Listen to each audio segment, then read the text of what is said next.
Hola, ¿cómo están? Mi nombre es Carlos Horacio Pernas.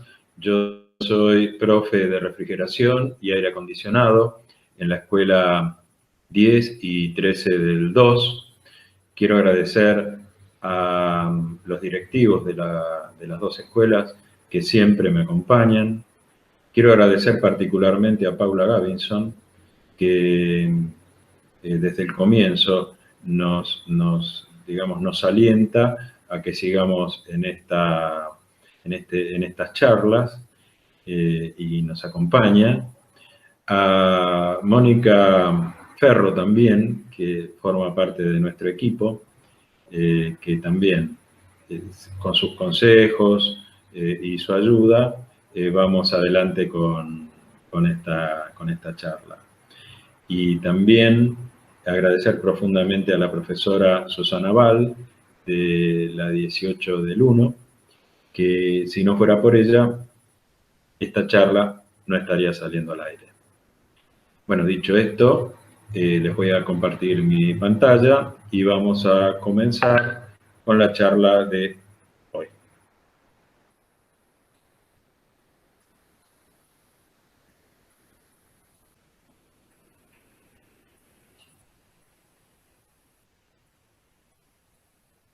Distintos tipos de heladeras. Antes de hablar de las heladeras, yo quiero hacer una breve reseña de el sistema de refrigeración que nosotros tenemos en nuestra heladera en casa.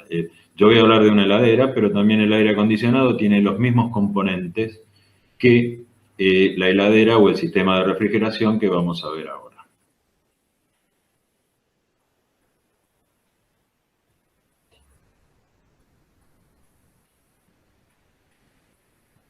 Hablemos del circuito de refrigeración. El circuito de refrigeración tiene un compresor que es el encargado de mover el fluido refrigerante a través de la heladera. Lo hace pasar al condensador, que es la parte de atrás, el radiador que siempre está caliente. Luego pasa por un tubo capilar, el refrigerante, yendo para lo que es el evaporador o el freezer o el congelador. El evaporador es donde nosotros guardamos, es el freezer en realidad. Después tenemos un filtro secador que lo que hace es filtrar impurezas en el caso de que haya en el sistema de refrigeración. Pero hablemos un poco en profundidad de lo que es un sistema de refrigeración. Cuando nosotros enchufamos por primera vez la heladera, el compresor se pone a funcionar. Por el tubo de descarga empieza a fluir el refrigerante en estado de vapor a alta presión y alta temperatura. Alta temperatura, si nosotros tocamos atrás el radiador que está caliente, el refrigerante está transformándose del estado gaseoso al estado líquido. A medida que va pasando por ese radiador que está atrás, el refrigerante se transforma de gas a líquido. O sea, se condensa. Entonces, mientras dura este proceso, el que se transforma en líquido, la temperatura y la presión se mantienen constantes. Luego pasa a través del filtro deshidratador o donde quedan impurezas, si las hubiera. Luego pasa por un cañito fino que se llama capilar. En ese capilar lo que pasa con el refrigerante es que baja bruscamente la presión y también, fíjense, la temperatura. Donde el refrigerante estaba en estado líquido y adentro se comienza a transformar en vapor. Y para evaporarse toma calor. ¿Y de dónde toma el calor? De los alimentos que tiene en el freezer o en la heladera. Entonces, el refrigerante estaba en estado de líquido y ahora está transformándose en gas o vapor. Entrando luego al compresor y siguiendo nuevamente su ciclo. Hablemos de heladeras ahora. Hay distintos tipos de heladeras. Hay heladeras con congelador, que son las heladeras, eh, podemos decir, más viejitas, bueno, o las que había antes, que las hay ahora. Por ejemplo, las heladeras que hay en los frigobar, en algunos, este, en algunos hoteles, en las habitaciones de los hoteles, tienen estas heladeritas bajo mesada, que, bueno, tienen acá el congelador. Podemos decir que podemos agrupar estas heladeras con congelador, con heladeras cíclicas, que son las heladeras convencionales. Esta ya tiene dos puertas, un freezer y una heladera, y las heladeras con freezer, que son similares. Podemos decir que estos tres grupos son similares. Tenemos un freezer, una heladera, y como dijimos antes, tenemos la heladera con congelador y las heladeras cíclicas. Hablemos de las heladeras cíclicas. ¿Qué es una heladera cíclica? Seguramente se leyeron o escucharon acerca de estas heladeras cíclicas. Y esta es una palabra nueva. En esta explicación te vamos a sacar todas las dudas para que quede claro qué es una heladera cíclica y por qué hice una unión de estas tres, de la heladera cíclica, la heladera con congelador y la heladera con freezer. Lo primero que vamos a decir es que cíclica se refiere al tipo de frío o sistema de refrigeración que utiliza la heladera para preservar los alimentos. Podemos decir entonces que una heladera cíclica, una heladera con freezer y una heladera con congelador tienen similares características porque el frío cíclico es también denominado frío húmedo. Es aquel que justamente mantiene la humedad natural de los alimentos por mucho más tiempo. Este tipo de enfriamiento es el que utilizan tres tipos de heladeras. Es por eso que las heladeras cíclicas también se las denominan convencionales, vamos a decir. ¿Cómo funciona un sistema de frío cíclico? La heladera cíclica dispone de dos placas encargadas de generar frío. Una es la que está en el freezer y la otra es la que está en el refrigerador. En la heladera con congelador es solamente el congelador, con el objetivo de lograr diferentes tipos de temperaturas adecuadas a ambas funciones. ¿Qué mantenimiento tiene que tener una heladera cíclica? Como es conocido, este tipo de frío produce escarcha, lo cual requiere un mantenimiento de cada 4 o 6 meses, o bien cuando el grosor del hielo que nosotros vemos en el freezer o en el congelador sea más de 1 centímetro. Es muy importante que se realice este mantenimiento, ya que de lo contrario, la capa de hielo actuará como aislante térmico y compromete el desempeño del freezer y del congelador. Y además la correcta preservación de los alimentos, ya que el hielo está a 0 grados y el freezer, nosotros en el freezer tenemos de menos 18 a menos 24. Si tenemos una capa de hielo, ¿qué tenemos? 0 grados. Bueno, por ende, los alimentos no van a estar del todo bien. Hablemos ahora, también tenemos el freezer de pozo, ¿no? Que es lo mismo que este freezer que tenemos aquí. Más adelante vamos a hablar del freezer, de heladera con freezer o el freezer solo. Después tenemos otra serie de heladeras que son las heladeras no frost, que hablamos en la clase anterior, y las heladeras neo frost. Las heladeras no frost y las heladeras neo frost, yo las voy a agrupar en un mismo equipo, como hice antes con las otras tres. Las heladeras no frost y las neo frost tienen un ventilador que distribuye el aire dentro de la heladera. La heladera no frost tiene un frío seco,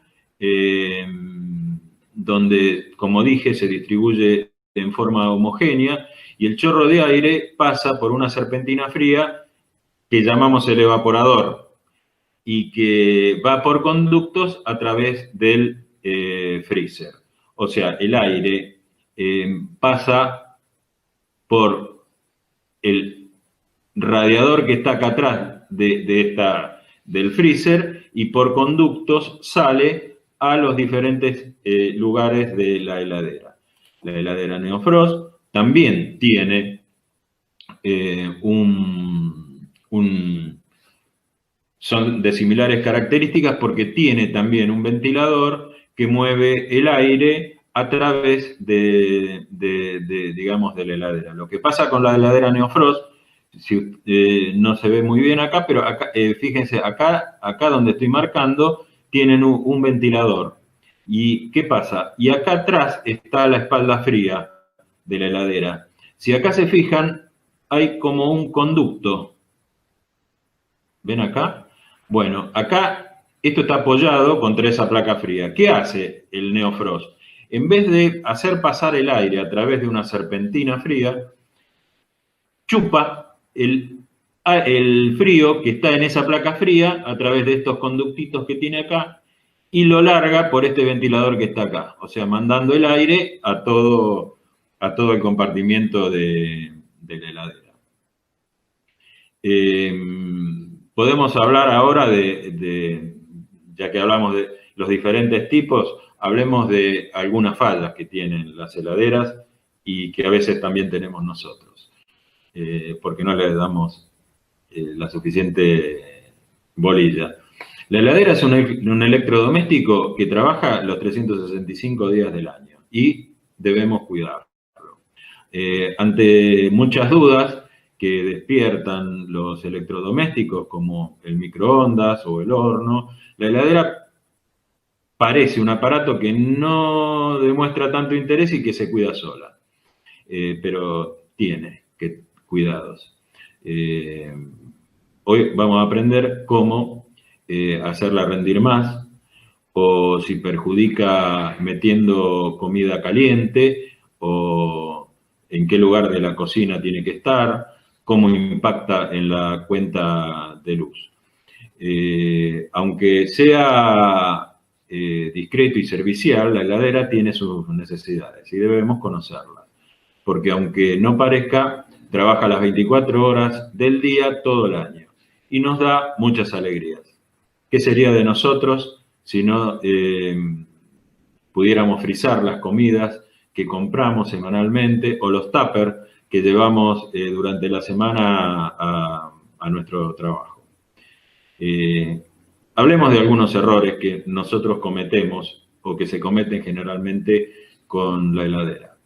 Hablemos del consumo eléctrico elevado de una heladera. Según el Instituto IRAM, la heladera es el electrodoméstico que más consume dentro del hogar.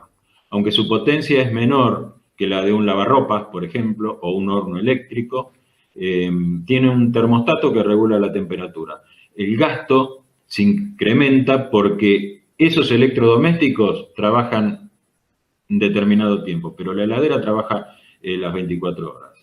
Si hablamos de aparatos etiquetados como eficiente energéticamente, el consumo de una heladera promedio es de unos 300 watts, pero de forma constante, mientras que el de un horno, por ejemplo, es de 2.500 watts, pero es cuando se utiliza, o sea, lo usamos un rato, no todo el tiempo como una heladera. Por ello, se impone el uso racional y tener en cuenta consejos como, por ejemplo, mantener limpia la heladera, no dejar la puerta abierta o no introducir platos calientes en el interior.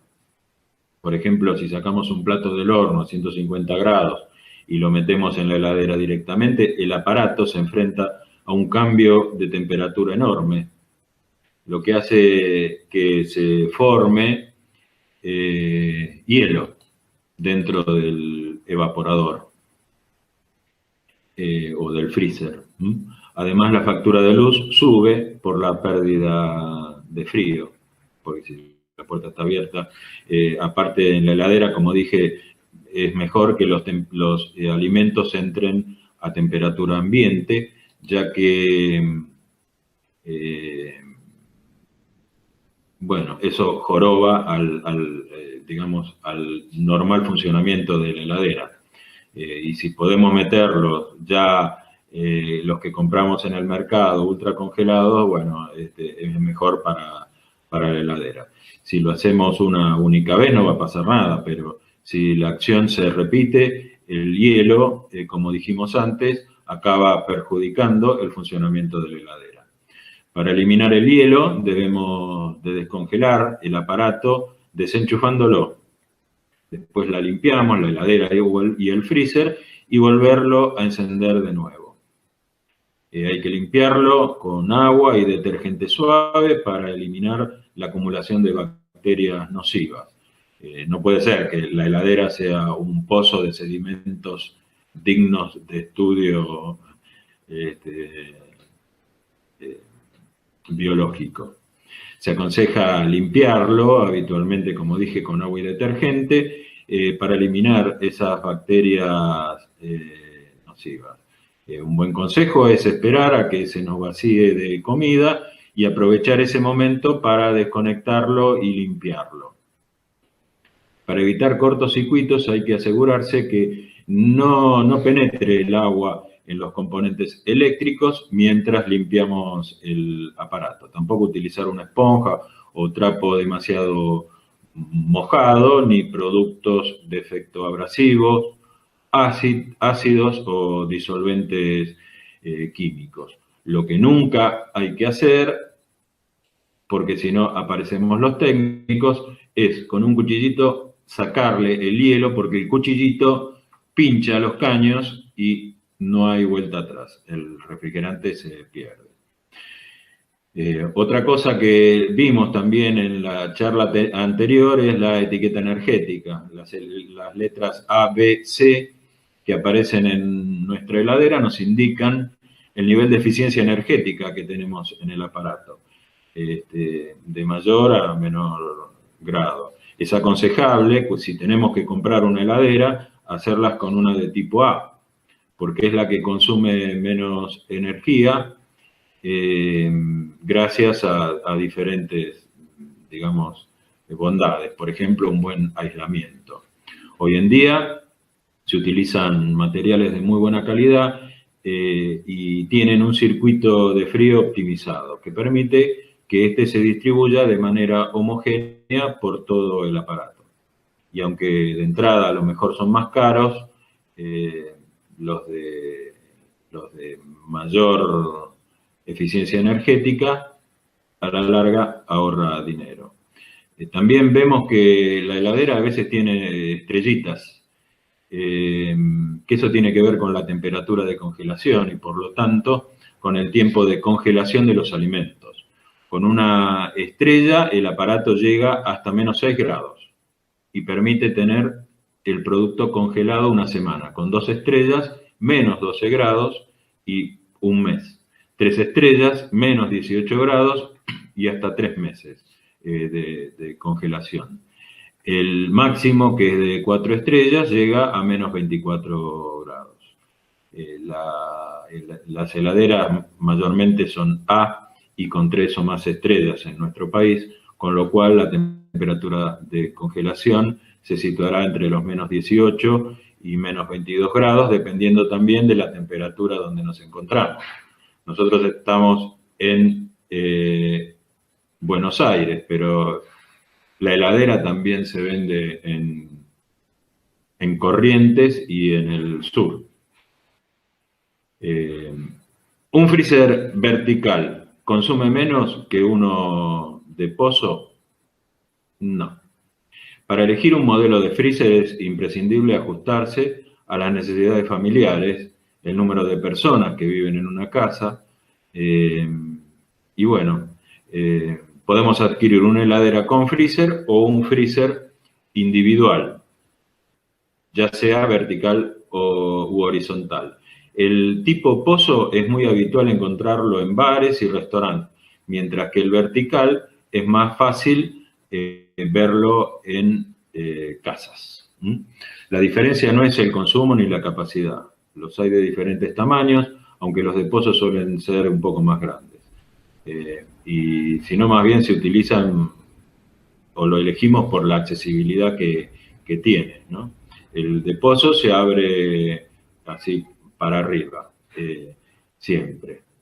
Y los alimentos están distribuidos con cajones, como también en el vertical, con lo cual sabemos que hay dentro de cada compartimento. Cuando es heladera con freezer, hay que ser bastante organizado porque lo más fácil es que los alimentos se queden en el fondo y a lo mejor se venzan.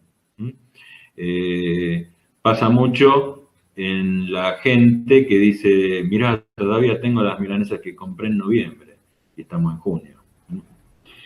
Hablemos de otras heladeras que son, que se están viendo bastante en la actualidad, que son las cavas de vino. Una de las preguntas más recurrentes por parte de los consumidores de vino está relacionado con la forma más eficaz de estibar botellas en casa. Y en este punto, las cavas refrigeradas no han parado de ganar presencia en el hogar. En tiempos de este consumo sofisticado, el vino va en aumento y las cavas están al orden del día. Sucede que hasta hace unos años solo podían verse en restaurantes y en muy pocos hogares. Sin embargo, en la actualidad se consiguen de todo tipo de modelos y a partir de un amplio abanico de precios. Esta multiplicación de la oferta es una consecuencia directa de dicha sofisticación, vamos a decir. Y es así como las cavas han pasado a ser, en muchos casos, un electrodoméstico más en los hogares de los argentinos. Las cavas pueden ser termoeléctricas o convencionales. Las convencionales tienen un sistema de refrigeración como la heladera que nosotros tenemos en casa. Y las termoeléctricas funcionan con un sistema que se llama Peltier, que es una placa electrónica que de un lado tiene frío y el otro lado tiene calor. Y no trabaja a través de un motor. Las cavas que funcionan con motor y compresor tienen capacidad de enfriamiento mucho mayor y su rendimiento también es extremadamente superior. A temperatura promedio, que deben tener una cava para conservar la calidad y el gusto de los vinos, es entre 12 y 15 grados. Pero a la hora de pasar a la mesa y a las copas, cada cepa tiene sus propias indicaciones que garantizan mejor el sabor para el paladar. Por regla general, los vinos tintos se sirven a temperatura ambiente, pero en pleno verano el calor puede arruinar, por ejemplo, a un Malbec, un Syrah o un Cabernet, que se lucen mucho mejor a 21 grados como máximo. Un Merlot, en cambio, necesita estar de 13 a 15 grados para disfrutarlo mejor debido a las propiedades de la cepa en sí. Un Pinot Noir, por ser un vino tinto liviano, queda exquisito a una temperatura entre 10 y 13 grados. El Chardonnay, que se sirve a 10 grados, así que es recomendable, si no tenemos una cava, meterlo en una heladera unas horas antes de tomarlo, o ponerlo media hora en el freezer en caso de no tener mucho tiempo. Un Sauvignon Blanc se debe servir a 7 grados. Al contrario, como pasa con el champán, no hace falta ponerlo en hielo una vez abierto. El champán o el vino espumante, ya sea de la región francesa de Champagne o no, se toma a una temperatura de 4 a 10 grados y se mantiene en el hielo una vez abierto. Durante el tiempo que pasan en la cava, todos los vinos tienen que estar acostados y a oscuras, a salvo también de la vibración, y a una temperatura que fluctúe en menos de 10 grados en todo el año. El único mantenimiento que se le hace a las cavas es limpiarle, cuando son termoeléctricos, limpiarles el filtro de aire, como lo tenemos en el aire acondicionado. Hablemos ahora de algunos problemas en aire acondicionado y heladeras. De heladeras ya hablamos bastante recién. Hablemos de la importancia del mantenimiento y limpieza del aire acondicionado. Como en esta época del año el uso del aire acondicionado disminuye, muchos consumidores terminan y casi olvidando que el equipo necesita limpieza y mantenimiento. Cuando llega el verano, lo quiero ya, y para nosotros los técnicos, bueno, llega la desesperación de los clientes, pero nosotros tenemos horarios y estamos llenos de service y de problemas, entonces a veces tardamos un poco en resolver estas situaciones. Pero ¿por qué el aire acondicionado necesita limpieza y mantenimiento? Y también en invierno. El polvo está cargado de bacterias, hongos, ácaros y otras impurezas se acumulan en el interior del aparato, incluso cuando está apagado. Por esta razón, es importante prestar atención, incluso si el dispositivo no se utiliza durante mucho tiempo. La gente acá prefiere dejarlo todo para el verano y no saben que este es el mejor periodo y el más importante para hacer un mantenimiento y limpieza de los equipos de aire acondicionado, debido a que las bacterias que causan enfermedades y demás están allí en esta aspiradora gigante. Además de la cuestión de la salud de los usuarios, el mantenimiento preventivo previsto por todos los manuales garantiza el correcto funcionamiento de las máquinas, incluye además la limpieza completa del equipo, pruebas de funcionamiento, verificación de posibles fallas, piezas sueltas o dañadas, evitando también la acumulación de suciedad, malos olores y goteos en la unidad interior, etc. Además, hay una serie de problemas que pueden comprometer el rendimiento y la vida útil del aire acondicionado. ¿Qué se puede evitar haciendo el mantenimiento preventivo del aire acondicionado? Bueno, problemas de salud para los usuarios. Fíjense este filtro de aire cómo está. Aumento del ruido, por ejemplo, producido por el mal funcionamiento, pérdida de la capacidad de enfriar el ambiente, congelación de piezas, obstrucción de filtros, turbinas, tuberías, serpentinas, falla del compresor, corrosión y aumento en las facturas de electricidad, debido al trabajo forzado cuando está, por ejemplo, trabajando con los filtros sucios.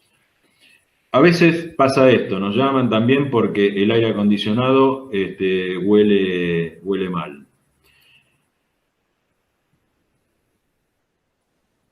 Hay veces que no nos explicamos el por qué un aire acondicionado tiene o da mal olor.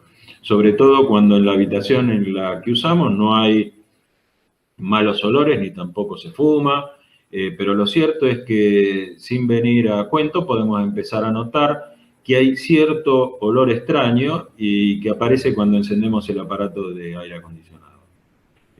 No necesariamente tiene que aparecer el olor por un factor externo, sino que puede ser debido a algún problema en el equipo interior. Para que quede todo mucho más claro, vamos a enumerar algunas posibles fallas que causan los malos olores en diferentes aparatos. Los filtros sucios son una causa común de malos olores de los filtros de aire. Muy frecuentemente olvidamos que los equipos de aire acondicionado requieren un mantenimiento preventivo, por lo menos una vez al año, donde la limpieza de filtros es un punto súper importante para que nuestro equipo funcione el 100%. Cuando pasamos por alto este mantenimiento y no se limpian los filtros, las partículas que hay en el aire se depositan en ella. Y estas dan lugar a que aparezcan diferentes bacterias que son las causantes de los malos olores y sobre todo ese olor a humedad o a vinagre que a veces se sienten debido a hongos y bacterias. Este es el único mantenimiento que un usuario puede hacer, la limpieza de filtros. Después, si se hace otro tipo de limpieza, ahí aparecemos los técnicos. Cuando se deja, como en este caso hoy vemos, el filtro tan sucio, que está saturado, esas partículas de suciedad empiezan a pasar y se meten dentro de la unidad, depositándose en la serpentina, en la bandeja de desagüe y en el mismo ventilador. ¿Ven cómo está acá? Bueno, si no limpiamos el filtro, tenemos este problema. Aunque no lo crean, realmente esto pasa. Y esa es la razón principal. Cuando el filtro se satura, no para ninguna suciedad, como cuando está limpio, y esto hace que, bueno, pasen a la serpentina. Este punto es el más importante para mantener a nuestro equipo de aire acondicionado fuera de malos olores. Cuando la suciedad ya pasó y se deposita, como dije antes, la reparación o la limpieza va a ser un poco más difícil y costosa. En algunos casos hasta retiramos la unidad para hacer este mantenimiento. Lo recomendable es que cuando vemos que nuestros filtros están llenos de suciedad, es revisar también las partes antes mencionadas. Ya que de no ser así, los olores van a seguir apareciendo, incluso cuando hayamos limpiado los filtros. Los olores de comida, por ejemplo, hay mucha gente que tiene un split en la cocina. Es normal que cuando lo ponemos en marcha, el equipo nos vengan olores de pescado, grasas, etc. En estos casos hay que limpiar los filtros con mucho más rápido, ya que corremos el riesgo de que el filtro deje pasar impurezas grasas y esas grasas vayan a la serpentina. Por tanto, que si se suele usar mucho tiempo el aire en la cocina, hay que limpiarlo un poco más seguido. Después otros olores que a veces nos dicen, da olor a gas. El gas refrigerante no tiene olor. Y digamos, en la concentración que podemos tener en nuestro aire acondicionado no es ni peligroso. El refrigerante sí saca el aire, pero en grandes concentraciones y en lugares cerrados. Así que olor a gas no puede haber, porque los equipos de aire acondicionado que tenemos en casa no provocan, digamos, no tienen olor, son inodoros. inoloros, perdón. Sabiendo todo lo que hemos hablado, un poco más arriba, ya solo nos queda averiguar por qué nuestro aire acondicionado huele mal y de dónde viene ese olor para poder solucionarlo. Existen múltiples rociadores que prometen quitar el mal olor del aire acondicionado, pero la realidad es que si no encontramos la fuente del olor y el problema en cuestión, difícilmente lo vamos a resolver. Así que si tu aire acondicionado huele mal, lo que podés hacer es buscar, seguramente o la serpentina está saturada o el filtro está saturado. La mejor opción para sacar el mal olor de la unidad interior es lavandina rebajada con agua. En un rociador o en un pulverizador hay que llenarlo en esta proporción. 1/4 del recipiente con lavandina, 3/4 del recipiente con agua. Ahora, una vez limpio los filtros, hay que rociarlo con esta solución, dejarlo secar sin enjuagar y posteriormente le echamos también a la serpentina interior, de manera que el agua caiga en la bandeja de desagüe y también la desinfecte. Además de limpiar el tubo de desagüe. Si la turbina está sucia, como vemos acá, lo que mueve el aire, no quedará más remedio que limpiarla, si se puede, y con cuidado, con un pincel, y también tirándole con cuidado esta solución de lavandina. Y digo cuidado porque ahí hay partes eléctricas, no hay que engancharse y darle para que tenga al rociador, y tener cuidado también con lo que cae, porque, bueno, de acuerdo a donde esté instalado, va a ensuciar, digamos, lo que hay alrededor.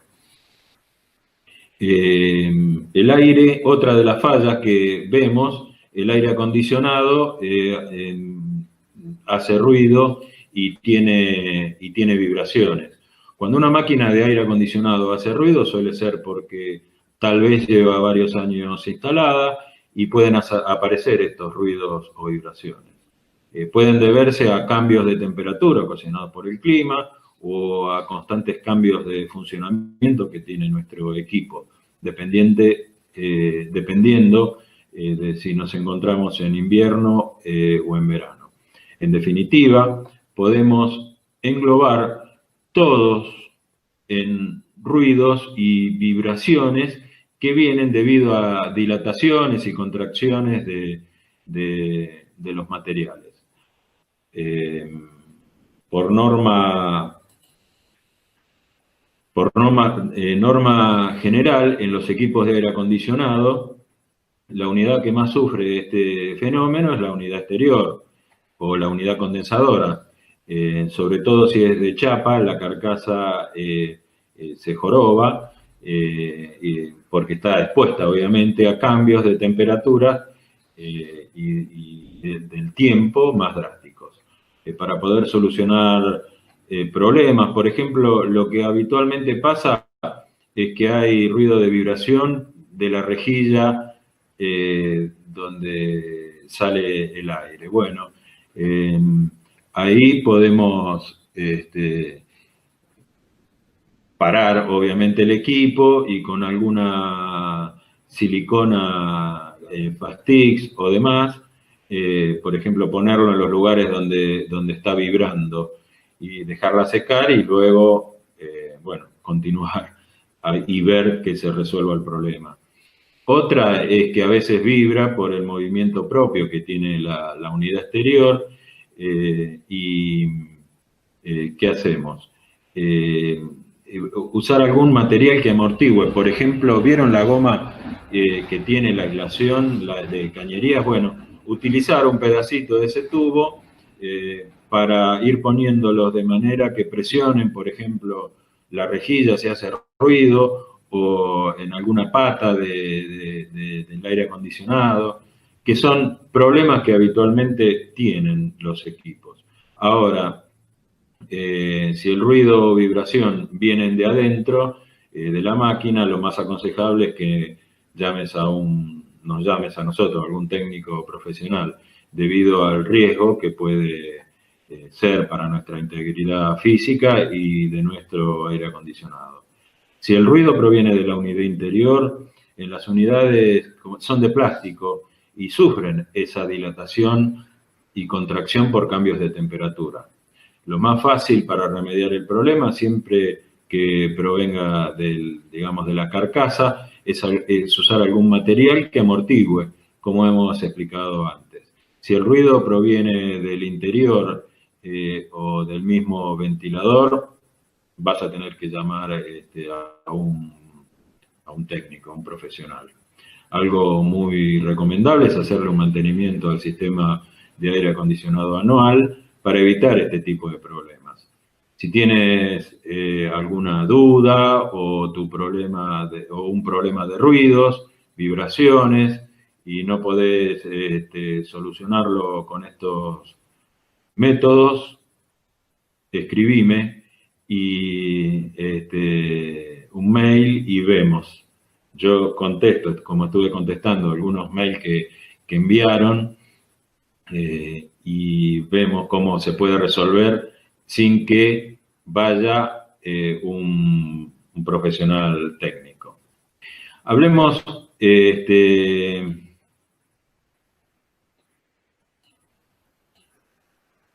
del frío en el interior de la heladera, como para optimizar aún más el recurso, digamos, energético. Nosotros tenemos que organizar los alimentos como para que le saquemos mejor provecho al funcionamiento de nuestra heladera. Si queremos lograr una buena distribución de la temperatura, así como el correcto almacenamiento de cada producto, en la parte superior debemos colocar los alimentos más frescos, como leches, yogures, quesos, quesos para untar, frescos y algunos otros lácteos. En la puerta de la heladera o en los estantes intermedios, es aconsejable colocar conservas, aderezos, jaleas y bebidas abiertas que se conservan por más tiempo y no sufren ante los cambios de temperatura que pasan cada vez que se abre la puerta. Y en los estantes inferiores colocamos carnes, pescados, fiambres o embutidos. Siempre es aconsejable meterlos en un recipiente que contenga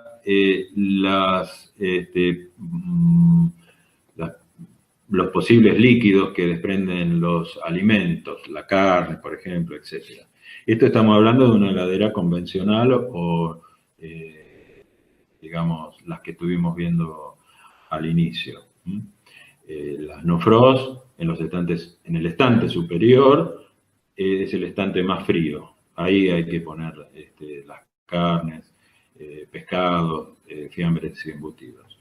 En los cajones también es recomendable solamente guardar frutas y vegetales frescos, siempre considerando que las hojas verdes deben ubicarse alejadas del frío porque pueden quemarse, se queman fácilmente. Es aconsejable también ubicar los alimentos por fecha de vencimiento, es decir, los que tienen antes la fecha de vencimiento, ponerlos adelante, y los que tienen mayor vida útil, atrás. No hay que sobrecargarla tanto la heladera, dejando poco espacio entre los productos, porque eso limita la circulación del aire dentro de la misma y contribuye a la forma desigual del frío, lo cual puede afectar a la conservación de los alimentos. los cuidados que tenemos que tener. La heladera debe estar lo más limpio posible de microorganismos patógenos. Por ello, la higiene resulta de gran importancia. Lo recomendable es limpiarla, sí, con regularidad, como dijimos antes, y guardar los alimentos previamente lavados y secos, y desechar los focos de infección, como puede ser un vegetal en mal estado.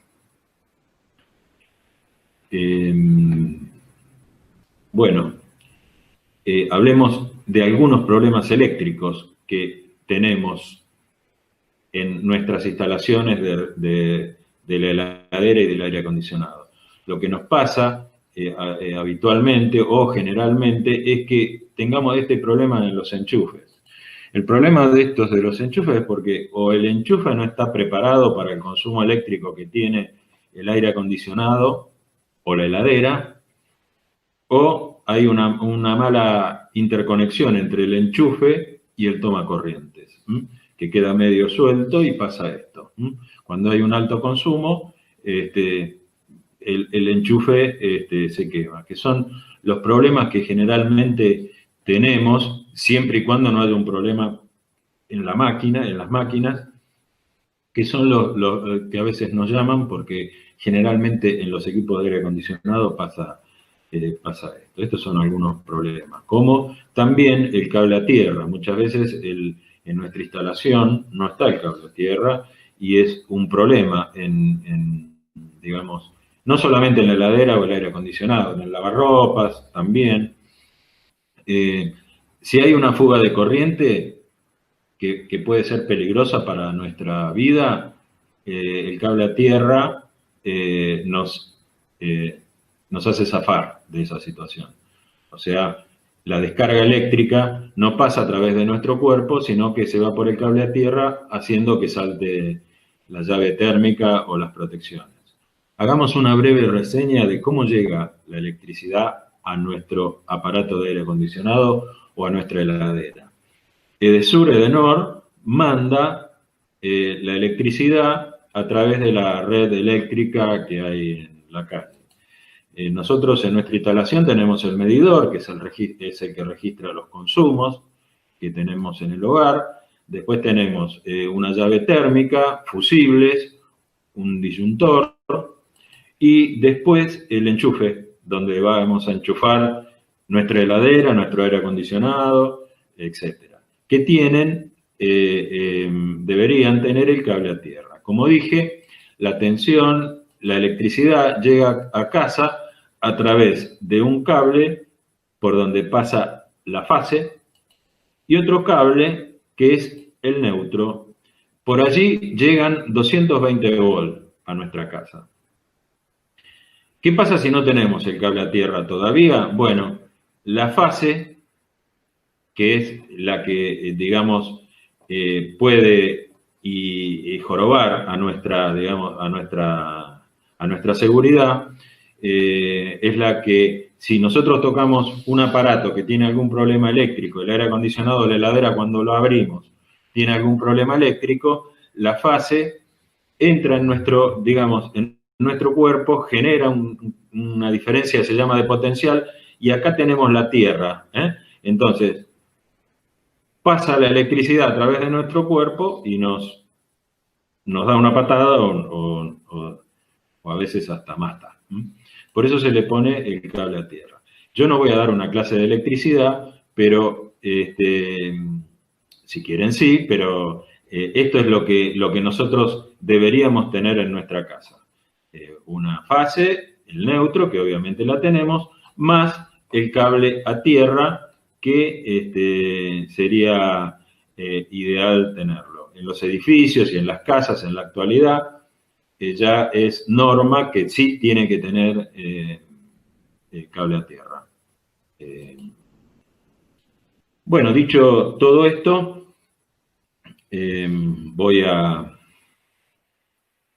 dejar de presentar mi pantalla para dar unas últimas palabras. Nuevamente de agradecimiento a todos, a ustedes por estar ahí y escucharme.